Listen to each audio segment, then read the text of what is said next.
नमस्कार। आओ हिंदी पढ़े में आपका फिर से स्वागत है। वर्ण विचार की वीडियो नंबर 2 में हम वर्ण के भेद करेंगे। इससे पहले वीडियो नंबर 1 में हमने वर्ण की परिभाषा और वर्णमाला क्या होती है इसके बारे में पढ़ा था। आइए अब हम इस वीडियो में करते हैं वर्ण के भेद।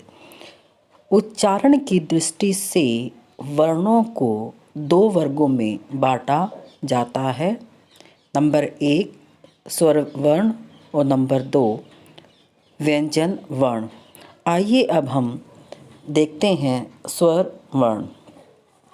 कुछ वर्ण ऐसे हैं जिनका उच्चारण स्वयं ही होता है, अर्थात इन वर्णों के उच्चारण में किसी दूसरे वर्ण की सहायता नहीं लेनी पड़ती है। जैसे आप जरा थोड़ा सा 1-2 वर्ण बोलकर देखें, अ, आ, ई, उ, री आदि। जब आप इन ध्वनियों का उच्चारण करते हैं तो आप देखते हैं कि इन ध्वनियों के उच्चारण में फेफड़ों की वायु बिना रुके मुख से निकल जाती है। ऐसे ही ध्वनियों को स्वर कहा जाता है। या यूँ हम कहें दूसरे शब्दों में कि जिन वर्णों के उच्चारण में किसी अन्य वर्णों की सहायता नहीं लेनी पड़ती है उसे स्वर कहते हैं।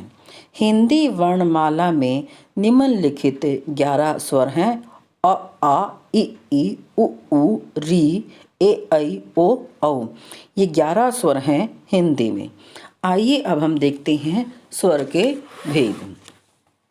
उच्चारण की दृष्टि से स्वर के 3 भेद हैं: हर्ष स्वर, दीर्घ स्वर और प्लुत स्वर। आइए अब हम हर्ष स्वर की परिभाषा करते हैं। जिन स्वरों के उच्चारण में कम से कम अर्थात एक मात्रा का समय लगता है उसे हर्ष स्वर कहते हैं। इसे मूल स्वर भी कहा जाता है। हिंदी में 4 ह्रस्व स्वर हैं: अ, ई, उ और री। इसमें री का प्रयोग केवल संस्कृत के तत्सम शब्दों में होता है, उदाहरण के तौर पर जैसे ऋतु, ऋषि, रिद्धि आदि। लेकिन हिंदी में इन स्वर का उच्चारण र और जिस पर छोटी की मात्रा होती री के रूप में होता है, लेकिन लिखते समय री जो संस्कृत का तत्सम रूप है उसका प्रयोग किया जाता है। अब देखते हैं दीर्घ स्वर। जिन स्वरों के उच्चारण में ह्रस्व स्वरों से अधिक लगभग दुगुना यानी 2 मात्राओं का समय लगता है उसे दीर्घ स्वर कहते हैं। हिंदी में ऐसे स्वर 7 हैं, जैसे आ, ई, उ, ए, ऐ, ओ और औ। अब प्लुत स्वर। कभी कभी दीर्घ स्वरों का प्रयोग इस प्रकार किया जाता है कि उसमें उच्चारण में काफ़ी समय लग जाता है, अर्थात ह्रस्व और दीर्घ स्वर से अधिक तिगुना समय लगता है तो उसे प्लुत स्वर कहते हैं। जैसे ओम या ओम में ह्रस्व और दीर्घ स्वर से अधिक समय लगा है। प्राय जब पुकारते हम किसी को, जोर से गाते हैं या रोते हैं तो हम लंबा स्वर खींच देते हैं, उसमें इसका प्रयोग किया जाता, जैसे हे राम, हे श्याम, ओम, हाय मैं तो लुट गया आदि यहाँ पर प्लुत स्वर होते हैं। तो अब तक हमने इसमें वर्ण के भेद में स्वर वर्ण के परिभाषा और उसके जो स्वर के 3 भेद हैं उसका वर्णन किया है। आइए हम देखते हैं स्वरों की मात्रा कि स्वरों की मात्रा कैसे लगती हैं। जब हम स्वर को लिखते हैं तो स्वर 2 रूप में प्रयुक्त होते हैं, जैसे आम और राम।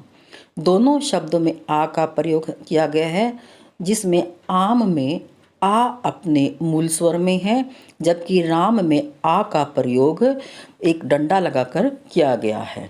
तो इससे पता चलता है कि स्वर का रूप कब बदलता है।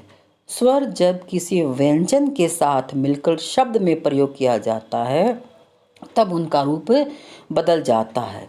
इस बदले हुए रूप को ही मात्रा कहते हैं। या हम दूसरे शब्दों में कह सकते हैं कि स्वर जब व्यंजन के साथ मिलता है तो उनका रूप बदल जाता है। इस बदले हुए रूप को मात्रा कहा जाता है। तो विभिन्न स्वरों की मात्राएं और शब्दों में इनका प्रयोग किया जाता है। जैसे आ में आप देख रहे हैं सारी मात्राएं, तो इसमें हम जैसे का, की, कु, कऊ, को इत्यादि बना देते हैं। अब हम देखते हैं अयोगवाह कि अयोगवाह क्या होते हैं। हिंदी वर्णमाला में अंग और अह दो ऐसे वर्ण हैं जिन्हें न तो स्वरों में रखा जा सकता है और न ही व्यंजनों में रखा जाता है। वे स्वर और व्यंजन के मध्य माने जाते हैं। इसका कारण यह है कि इन वर्णों का उच्चारण स्वर के बाद ही संभव है। इस तरह स्वतंत्र गति न होने के कारण ये स्वर नहीं माने जाते हैं। लेकिन अयोगवाह की विशेषता यह है कि ये भी जब व्यंजन के साथ संयुक्त होते हैं तो इनका विरूप बदल जाता है और ये मात्रा के रूप में प्रयुक्त होते हैं। दो अयोगवाह दो प्रकार के होते हैं, अंग और अह और विसर्ग। जब अंग यानी कि ऊपर बिंदी होती है, अ के ऊपर बिंदी होती है, तो वो अनुस्वार कहा जाता है। तो अनुस्वार की परिभाषा है कि जिन वर्णों के उच्चारण में हवा केवल नाक से निकलती है, जैसे उच्चारण थोड़ा जोर से होता है तो उनके ऊपर अनुस्वार का चिन्ह लगाया जाता है, अर्थात उनका उच्चारण म और न के समान होता है। जैसे संभव, संबंध, कंठ, कंत, पंत, जंगल, पतंग आदि। अब विसर्ग, इनका उच्चारण ह के समान होता, जैसे अतः, पुनः इत्यादि। अब अनुनासिक, अनुनासिक जिसमें चांद होता है, चांद के ऊपर बिंदी होती है, उसे अनुनासिक कहते हैं। जब किसी वर्ण का उच्चारण नाक तथा मुंह में से हो तब उसे अनुनासिक स्वर कहते हैं। ये चंद्र बिंदु के रूप में वर्ण पर लगाए जाते हैं, जैसे हाँफना, कांपना, भांपना, चांद, मुंह, भांति आदि। अब अनुस्वार और अनुनासिक में थोड़ा सा अंतर होता है। अगर हम अनुनासिक स्वर में अंतर नहीं देखते तो अर्थ का अनर्थ हो जाता है। जैसे अनुस्वार में वर्ण का उच्चारण केवल नासिका अर्थात नाक से होता है तथा उसमें आधे वर्ण के उच्चारण जितना बल लगता है, जबकि अनुनासिक में उच्चारण मुंह तथा नासिका यानी नाक दोनों से होता है। इसके उच्चारण के समय हवा नाक और मुंह से समान दबाव के साथ बाहर निकलती है। अनुनासिक यानी चंद्र बिंदु से संयुक्त स्वर के उच्चारण का समय सामान्य वर्ण जितना ही होता है, लेकिन दोनों में ये अंतर होता है कि अनुस्वार व्यंजन है और अनुनासिक स्वर का गुण। तो वीडियो नंबर 2 में हमने वर्णों के भेद जिसमें स्वर और व्यंजन 2 होते हैं, तो आज हमने इस वीडियो में स्वर व्यंजन की परिभाषा एवं उसके भेद किए थे। अगली वीडियो में हम व्यंजन किसे कहते हैं और व्यंजन के भेद उनको करेंगे।